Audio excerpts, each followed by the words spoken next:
The largest hot desert on the planet today is by far Africa's Sahara, an immense, desolate region that encompasses a size roughly equivalent to the entire United States. Now, it's largely composed of barren rocky plateaus, gravel plains, sand seas, and massive dunes that can rival the height of skyscrapers, with just less than 1% of this entire region being made up of green areas or water, which understandably makes survival here kind of a long shot. And that's before factoring in the brutal sandstorms, the scorching heat during the day, and then surprisingly cold nights, which during the winter can drop well below freezing. And unsurprisingly, because of all these hardships, not a lot of people can survive here, with the desert being home to just between 2 and 4 million people, which may sound like a lot at first, but given just how vast this desert is, that equates to less than 1 person per square mile. So for perspective, over 90 times less than the USA's density. And it's not just humans that are sparse here. Wild animals are a dime a dozen as well. And if you take a look at any biodiversity map, you'll notice that the Sahara is just about the biggest and most extreme place for a lack of diversity. So all in all, it's not a place for the faint of heart. And it's because of this harshness that the Sahara's past is almost unbelievable. As while you may not know it, this desert had a secret past life, so to speak. And not so long ago at that too. As only a few thousand years ago, it wasn't just less of a harsh area, but practically a full-fledged paradise, being green of all things, with expansive vegetation, lakes, rivers, and an abundance of life calling the Sahara home. And this brief period of respite in its history is nowadays referred to as the African Humid Period. The first time researchers started to get a whiff that the Sahara may have been harboring a lush past was back in the 1800s, after European expeditioners noted the strange discovery of petroglyphs, ancient carved images deep inside the desert in places such as Merzuk, that depicted scenes of settlements and plentiful life, in spite of the place now being, of course, a very desolate wasteland.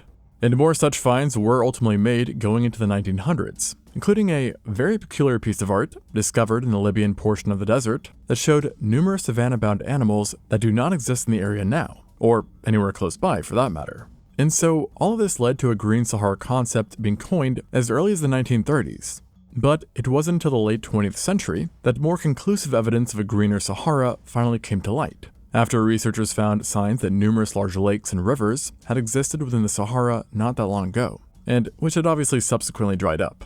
And based on the age of these ancient waterways and the petroglyphs located, the current hypothesis is that the lost Sahara that used to exist had formed at the very tail end of the late Pleistocene, and existed from about 14,600 years ago to as recently as 5,000 years ago, which therefore means that while the first civilizations were being built, the Sahara was still green.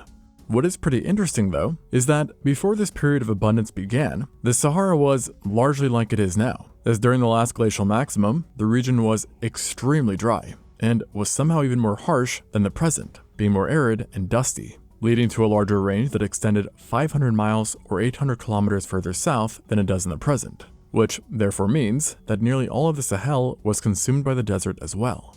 Now, this extremeness of the Sahara during the last glacial maximum is thought to have been a result of the Ice Age weakening monsoons in West Africa, while then the large breakup of certain icebergs also coincided with spikes in aridity as well, due to them cooling sea temps, and therefore impacting global weather patterns, including those that affect the Sahara. Ultimately, this series of misfortunate events led to very little living in the region at the time, with there being almost no evidence for human habitation. While then in places like the Caucasus Mountains, the evidence we do have for human presence only comes from much earlier, about 70,000 years ago, which therefore implies that because of the last glacial maximum, numerous groups of people were forced to abandon the region, traveling further north to the Mediterranean coast or fertile havens like the Nile Valley. In fact, this time was so severe that even most of Africa's Great Lakes dried up at this point, which in turn caused local extinctions that devastated the desert's marine and terrestrial biodiversity. Yet, like everything, where there is a push, there is then ultimately a pull. And for the Sahara, this would come by the weakening of the last glacial maximum, which had already lost some of its oomph by 17,000 years ago, largely thanks to changes in the Earth's orbit.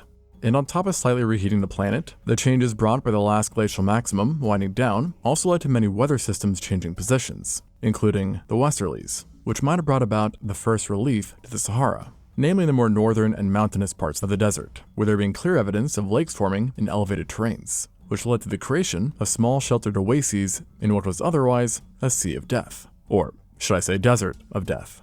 Yet, with that said, while the first signs of relief were limited, and despite the fact that the Sahara had been absurdly dry for a very extended amount of time, it wouldn't need to wait that long to be absolutely showered. As only some 1,500 to 2,000 years after this, a massive humid period sprung up upon the continent, almost instantly affecting not just the Sahara, but the entire landmass. With a current hypothesis being that a reduction in the Ice Age's intensity led to the monsoon season rapidly strengthening, leading to increased moisture all around. And this would eventually turn into a feedback loop, as more moisture created more vegetation and water sources, which then on their own blocked and locked down dust, while then also reducing albedo, and thus resulting in the monsoon strengthening again. And this led to fast-paced changes for the entire Sahara, with some areas like Egypt starting to receive tens of times more rain on an annual basis, while then in general, the Sahara was now roughly receiving 8 times the amount of precipitation that it currently does. But of course, this still would have depended on exactly where in the Sahara you were. But no matter the case, what is certain is that this sudden flood of water impacted virtually the entire desert. And over the course of about 1,000 years, it's believed that the desert underwent a radical glow-up, if you will. Kind of like that one kid you know who went from scrawny to super jacked over one summer vacation. And amongst the earliest changes seen were the dried up lakes and rivers of the Sahara refilling, while then also many new ones were created as well. The ground itself also changed with southern forests starting to move upwards, and new plants led to soil formation and reduced desertification. And not long after, the Sahara Desert had been transformed into the Sahara non-desert, or the Green Sahara Oasis, with the vast majority of it now being composed of vegetation and countless bodies of water, with very little places actually remaining a true desert biome. Now, some like to imagine this lost Sahara as a place that would have mirrored the Amazon rainforest. But in reality, it wouldn't have been anything like the South American jungle. And in fact, scientists have even said that there really is no good modern region to compare it to. So in other words, this was basically a one-of-a-kind place unlike anything else on Earth now. But to help paint a picture, based on certain models, we do think that large parts of the Sahara transformed into mostly open savannas with a diverse variety of shrubs and trees, while even mountainous areas also developed their own savanna-like conditions. Meanwhile, mangroves around the coast of the Sahara took shape and expanded, while swamps, rainforests, wetlands, and jungle-like conditions became mainly widespread around rivers and lakes, with the scenery in these parts likely being closest to what you may see in Central Africa today. Understandably, this influx of flora and more habitable environments led to an absolute population explosion amongst animals, with troves of species making their way into this new Sahara, spreading out across pretty much the entirety of it. A lot of this new life were animals you can still see in modern Africa, only they were now in places that you normally wouldn't associate them with countries as far north as Libya possessing petroglyphs that clearly depict giraffes, elephants, wildcats, lions, and leopards, all of which, by the way, are void from the country nowadays. And it's not such Libya that has such petroglyphs reflecting a lush paradise, as so far, major petroglyph discoveries have been made in at least 6 countries showing similar conditions at the time of the humid period. On top of that, remains of these actual animals have also been found, and based off of them and other known artworks in the Sahara, it seems that it wasn't just a few brave animals here or there that decided to venture into this new territory. Instead, with there being massive herds of all walks of life coming to live here, namely though in the savanna-like areas. While then in the forests of the Green Sahara, you would have seen an extensive amount of birds, bovids, rhinos, and elephants.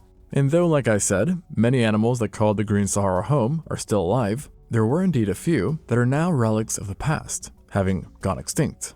And this included the smaller North African elephant, the bubal hartebeest, giant aurochs, and the buffalo Syncerus antiquus, which was known for its large 2-ton body and absurdly long horns. Additionally, at the same time, the Sahara was also full of animals that remain, but are far more critically endangered, such as the scimitar oryx, who had once thrived and been exceedingly abundant in this green paradise. And so, because of this, and, well, obviously the vastly different scenery, walking across the Sahara during the humid period would have been quite the trip, and a far cry from the same trip taken today, with pretty much one of the only similarities being the heat. As don't be mistaken, the Green Sahara was blistering hot as well, despite being wetter, with it likely only having been a smidge cooler thanks to vegetation and standing water that increased evapotranspiration. However, the one thing that would have made a very big difference in reality was the physical coverage the vegetation provided, and of course the fact that you had a lot of water sources to choose from for a drink or just to cool down in. And speaking of water, the Green Sahara might as well have been nicknamed the Blue Sahara instead, as during this humid period, it wasn't only the vegetation that was impressive, but also the rivers, lakes, and bodies of water themselves, with many of them reaching their maximum extent in these days.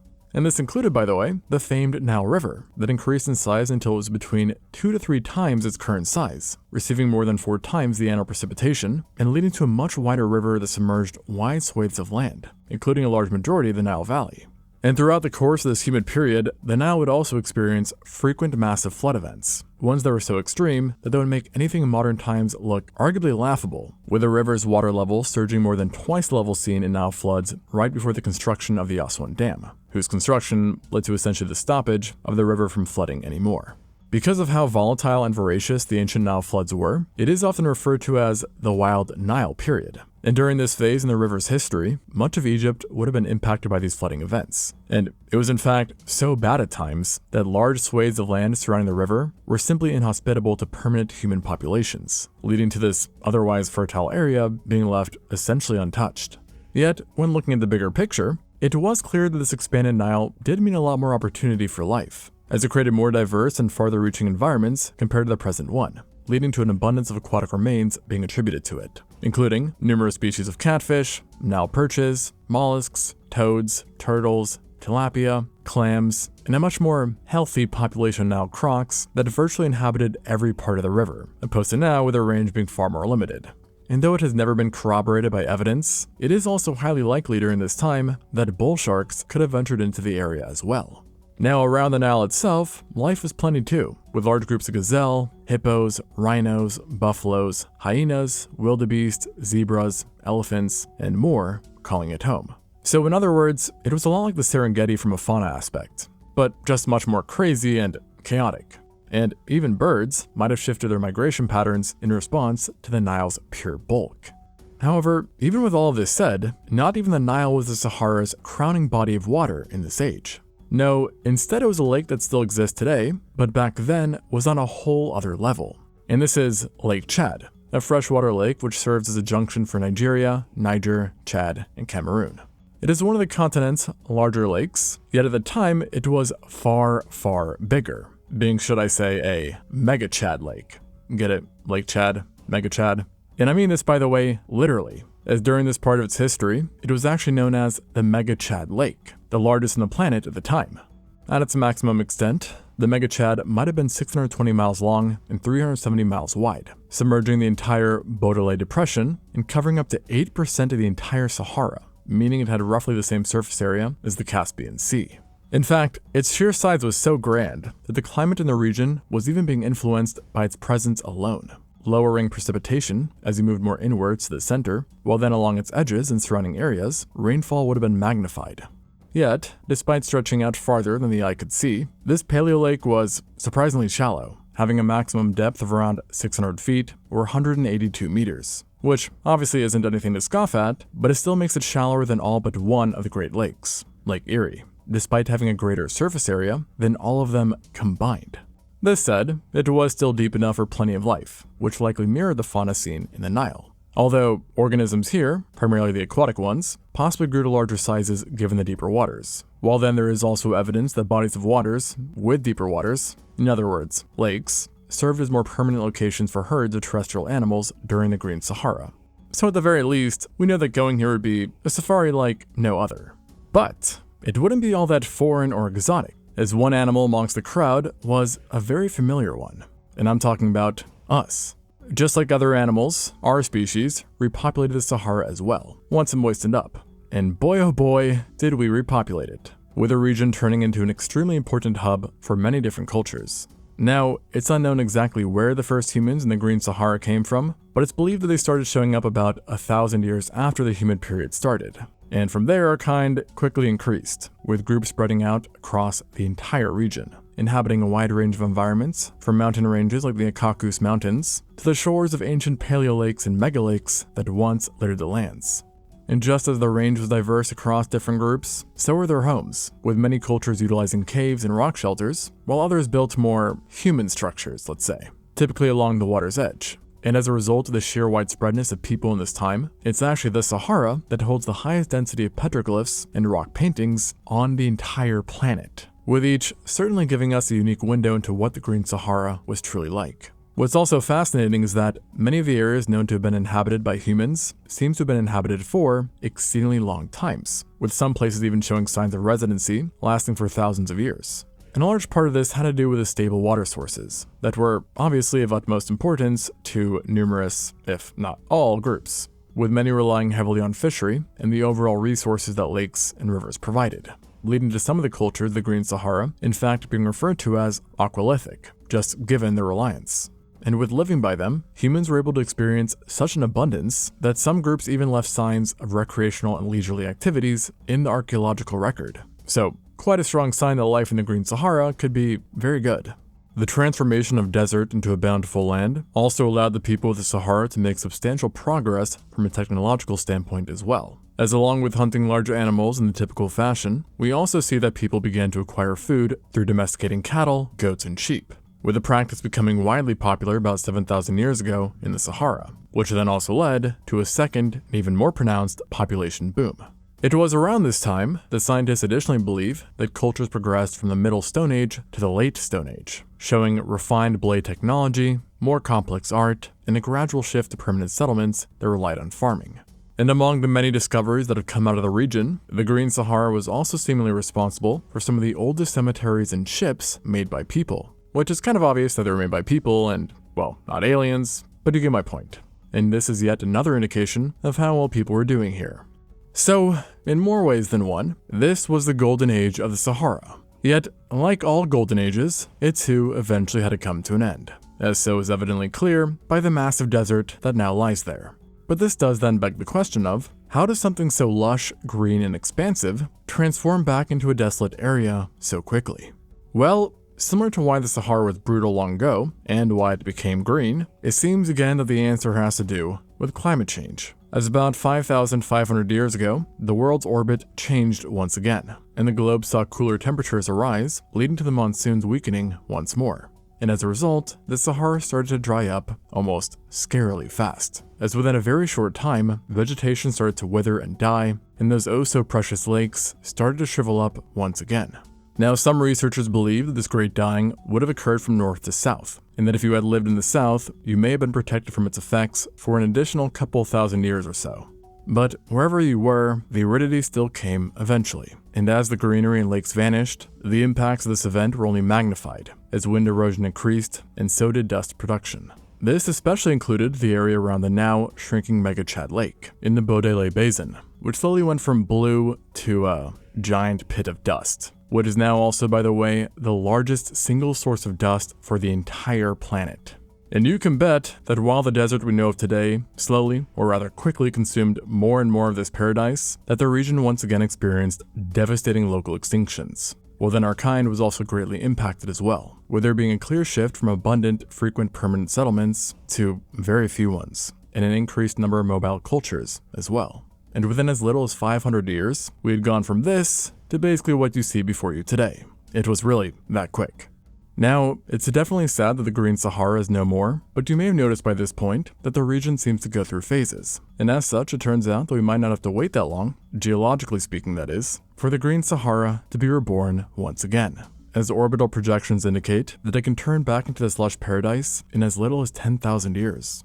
On top of that, the aridification event might not have been all that bad either, as it did lead to other developments for humanity, a big one possibly being ancient Egypt. Specifically, as life deep in the Sahara became more impossible due to aridity, people had to adapt and move to more fertile spots, including one spot that during the Green Sahara had been essentially inaccessible. And yes, I'm talking about again, the Nile Valley. At this point, the Nile dried quite a bit and shrunk, revealing a valley that was very fertile and still offered a great water source. And so this led to a surge of people coming to this area seeking salvation, and ultimately helped set the stage for a unified Egypt, with Upper and Lower Egypt completing unification right around this time, about 3000 BC. So who knows, maybe if the Green Sahara never ended, we would have never had pharaohs or any of those cool shows on the History Channel. Thanks for watching, and until next time, on ExtinctZoo.